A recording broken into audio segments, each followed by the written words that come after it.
So I just found this because I'm subscribed to Board Panda. Guy follows girl 4 blocks to her car, then writes her an anonymous letter. Oh, it's like some creepy stalker. This kind of reminds me of something else that I'm more, so yeah. Nobody likes the creepy feeling of being watched, especially by a random stranger on the street. Not only that, but when you notice them lurking and staring, they start following you too. Nightmare scenario, this guy. Posting on the subreddit.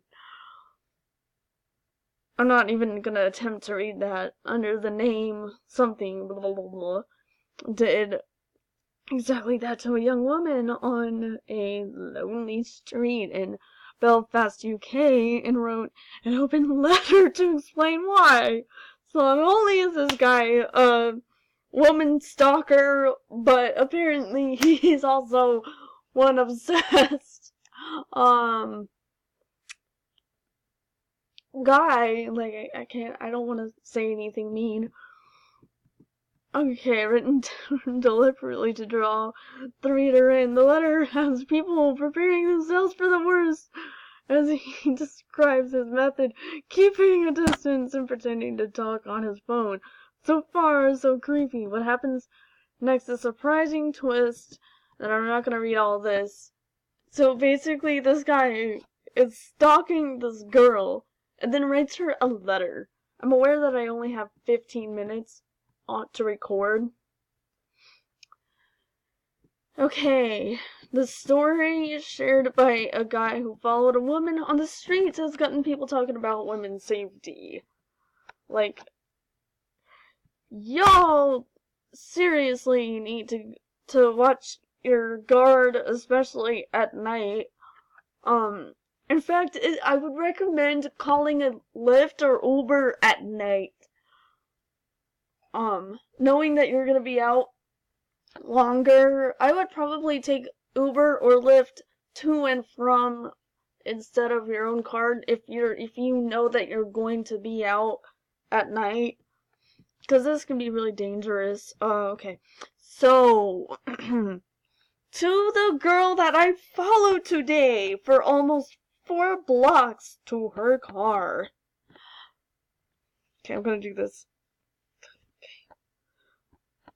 We were walking in opposite directions near the new student accommodations. You briefly looked at me and kept walking, and a couple of seconds later I turned around and started following you. I noticed the moment you realized that I was following you by how your pace changed, your shoulders squared, and you grabbed your phone. That didn't stop me. You just kept walking, and I maintained the distance, some 50 feet behind you, pretending to talk on my phone. I thought a couple of times on closing the distance and introduce myself, talk to you, but I didn't, so you kept walking.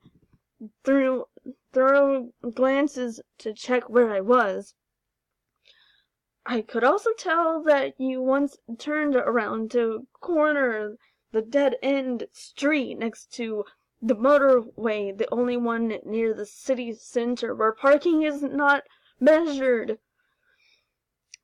where your car and mine was parked. That if you had been wearing tennis shoes, you would probably have started to run, but wisely you kept your pace in your high-heeled boots. I stopped by my car. Yours was further down the street. I used my phone again, and I saw you taking a picture or video of me when you passed by my side in your car. Okay, I'm gonna stop there for a second. Okay, so first, the stalker addresses and acknowledges that the young lady is clearly, just a little bit uneasy or stressed out about this random, complete stranger following her. Man, I would be too. In fact, I probably would have called the police.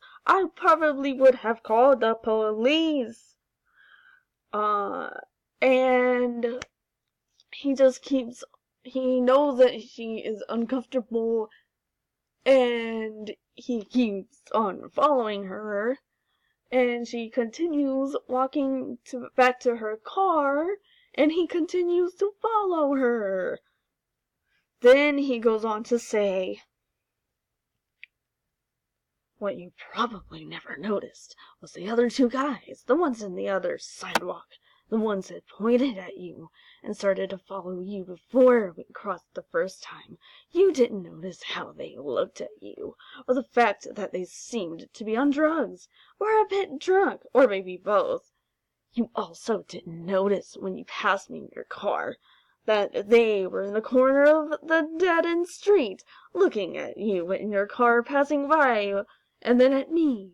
You also missed the next 10 minutes while I waited in my car for the police to arrive. That I called while you were getting into your car. The 15 minutes of questions that followed, showing them the picture of the two guys that I took while I was following you. So then he says, basically, well, I noticed that there were two other guys who appeared to be drunk or taking drugs following you, while you still didn't notice me following you, as if I following you to your car isn't creepy enough. Oh, and guess what? The police are coming. But really, did you notice the guys following you? Either he's trying to save her, or he really is just stalking her. Like, there's 3 guys following her, apparently. Like, what in the world? And then he goes on to say, I'm really sorry that I scared you, but to be completely honest, I was really scared of myself.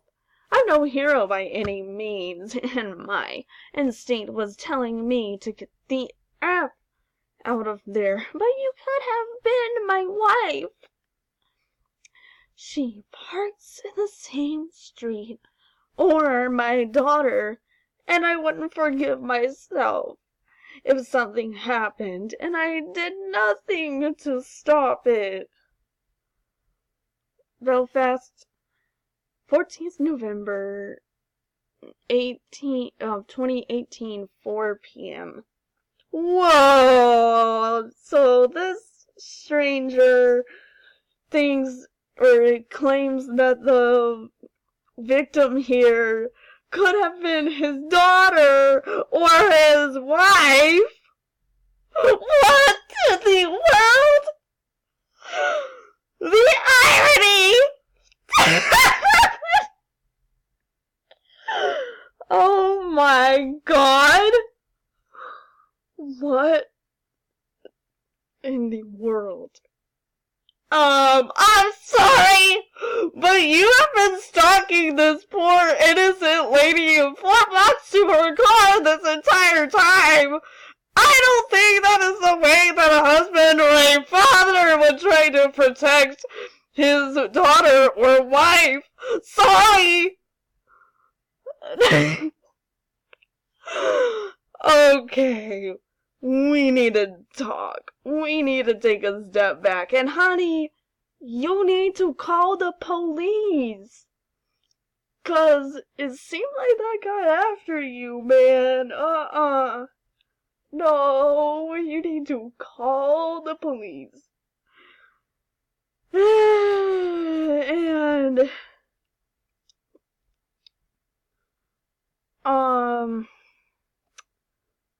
I just wanted to read the letter. But, yeah, let's see, edited to clarify a couple things. One, I shared this because the situation scared me. And if a similar situation happened somewhere else, I wish that the situation is not ignored or shrugged off.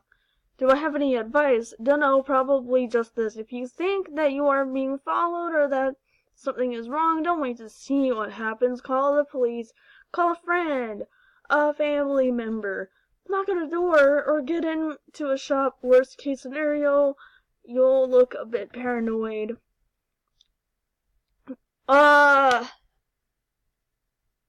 You think?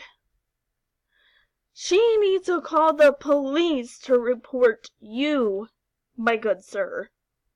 She was carrying some sort of briefcase alongside her purse and was well dressed. I think the briefcase was what called those guys' attention. She must be carrying a briefcase for a reason, because perhaps she was traveling. Maybe she was just trying to get to the airport. I don't know. I seemed to be waiting for an opportunity. That was the main reason why I didn't approach. I was afraid that I would sort of trigger them and offer a second target. Still probably wrong on my side, but in the moment that's what I thought. 4, I called the police because if those guys were trying to assault her, more than likely it wasn't the first time, or they would go for another victim if it was a mistake. Worst case scenario, they spent 10 minutes talking to the police. No idea if they caught them. So either this guy is trying to cover up the fact that he looks and appears to be a creepy stalker, or maybe he's really supposed to be the hero of the story. I really have no earthly idea. I still wouldn't trust this guy as far as I could throw him, that's for sure. It just seems so weird.